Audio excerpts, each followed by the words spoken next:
So this is my Cell counterplay deck, or green counterplay, because it's largely focusing on green counterplay cards. And of course you can make different counterplay variants by using a lot of the counterplay as well as counters in general. So it's more of a counter deck than counterplay, but there are counterplays, there's counters. So let me show you Cell after that.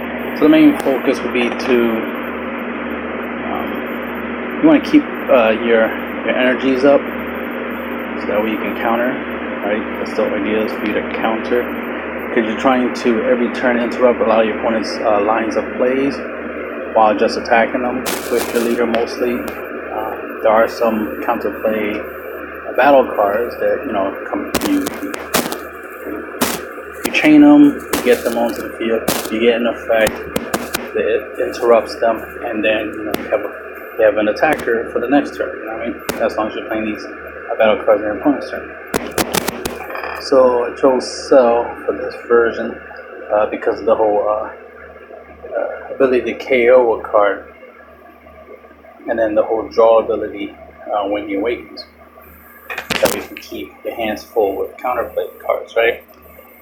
So get a little field control interrupt, get rid of some of his 3 cost or less battle cards.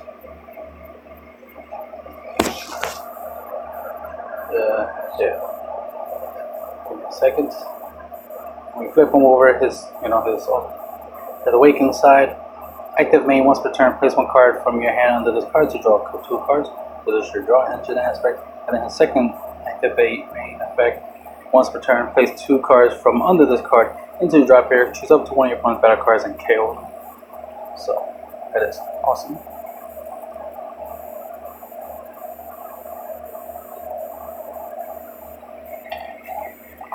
So I got 4 Awakened Warrior Bardock, Overwhelm 4, and he gains double strike when you overwhelm him. The goal is obviously, in general, is to deal 8 damage, to your opponent. So obviously, you want a free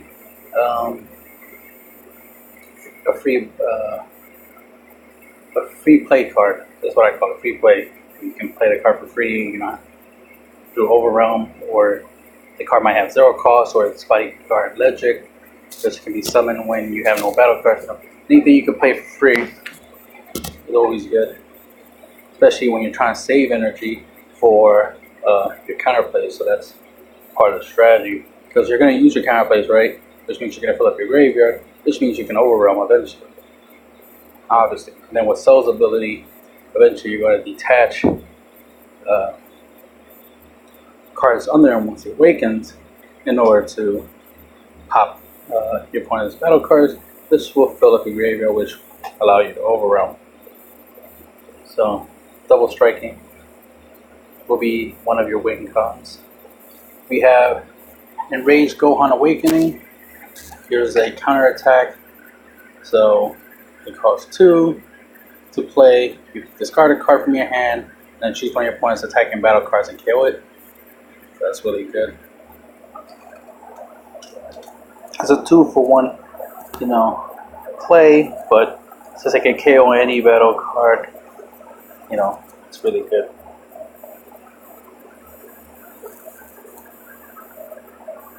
We got Expanding Energy Android 17s. He's one of your higher cost cards. He's 20k double strike, double strike for game, as a finisher. As well as once card attacks, draw cards until you have 4 cards in hand. So the main idea is you want to use up your hand as much as possible. Play him, attack with him, and draw 4. Even if your opponent negates his attack, you'll still get the 4, and then you can continue lines of plays. Especially if you end up drawing Awakened Bardock, and then Overwhelm, and then you have another 20k attacker, that you can play for free. All that good stuff.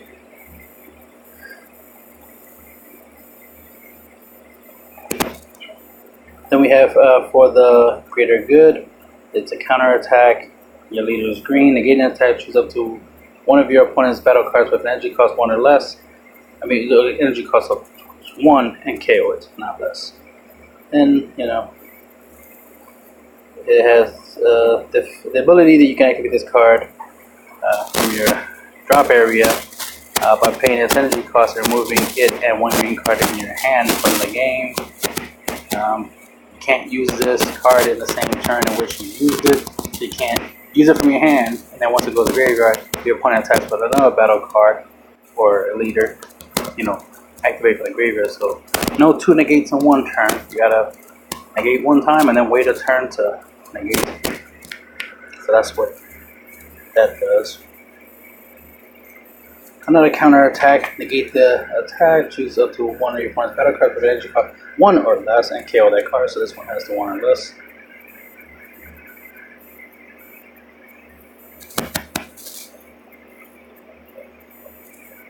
So then push the wrong button.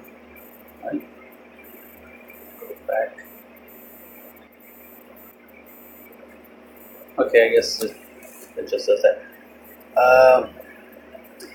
Negate, it's a counter battle card, attack card. So when your opponent attacks with a battle card, which means if you attack with a leader, you can't do this. You can only do this when your opponent attacks with a battle card.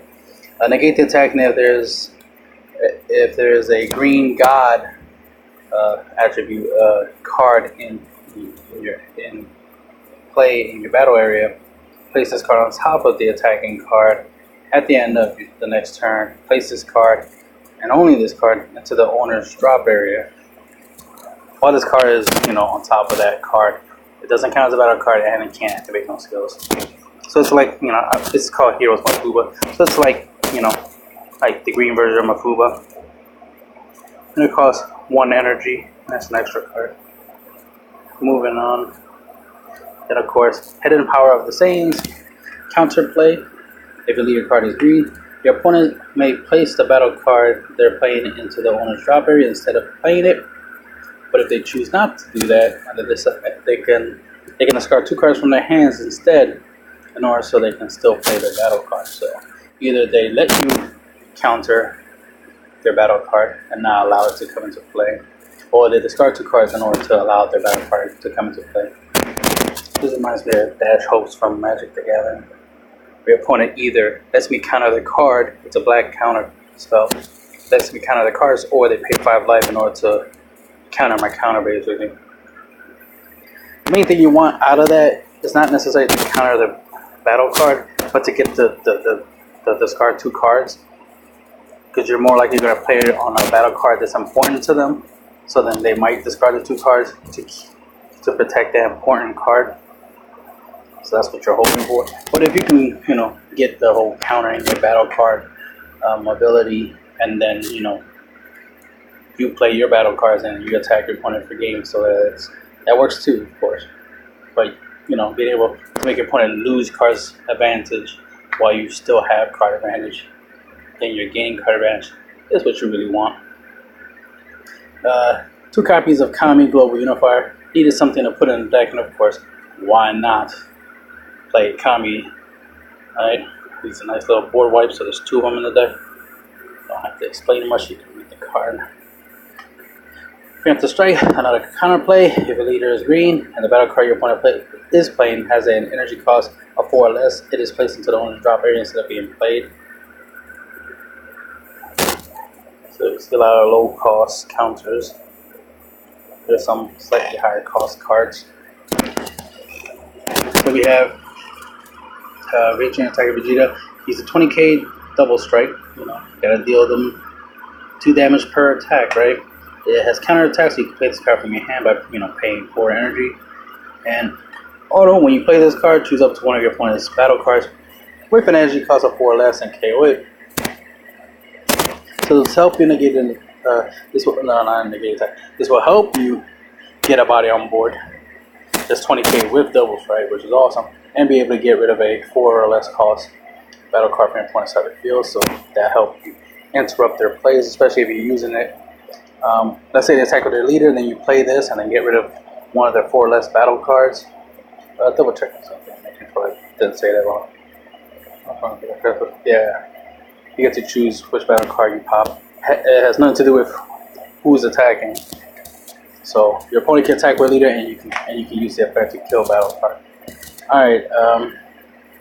Obviously, another counter attack. This is one of the Sparking 5 counters, where you can take a life in order to play this card instead of paying its energy cost.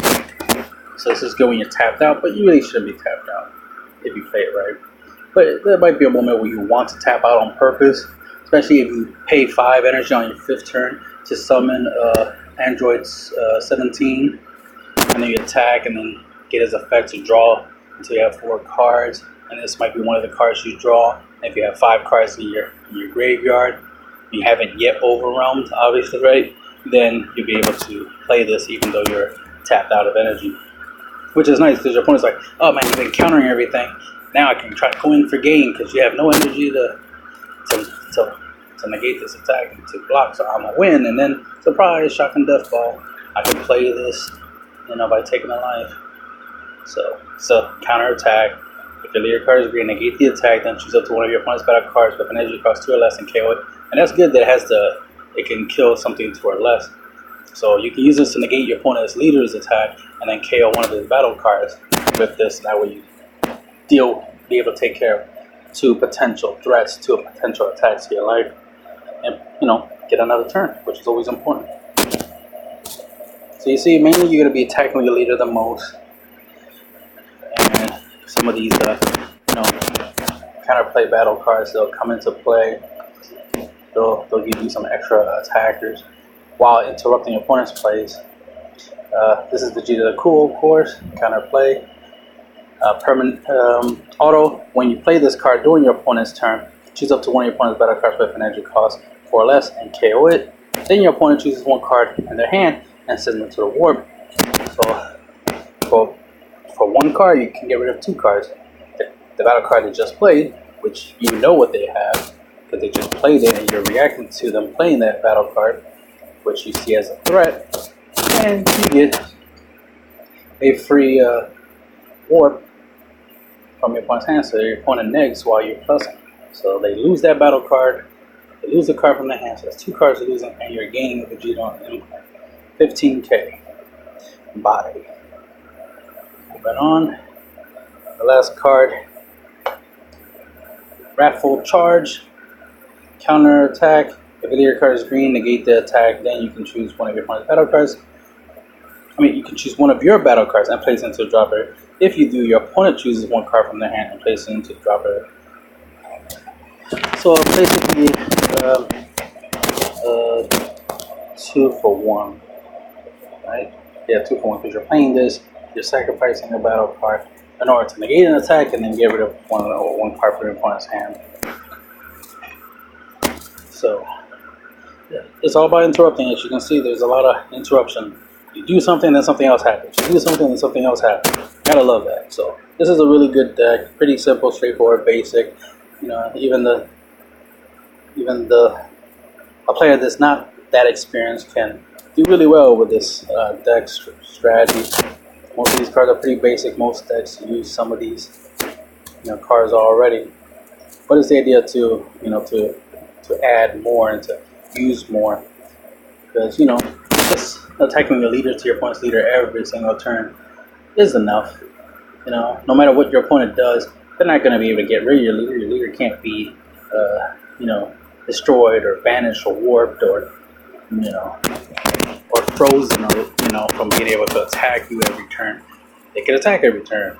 And if they do use cards to try to stop your leader from being able to deal damage, like negating your leader's attacks and stuff like that, well, good. You're wasting resources for an infinite attacker, something they can attack every turn. It's like, while I'm playing cards and getting rid of all your good resources.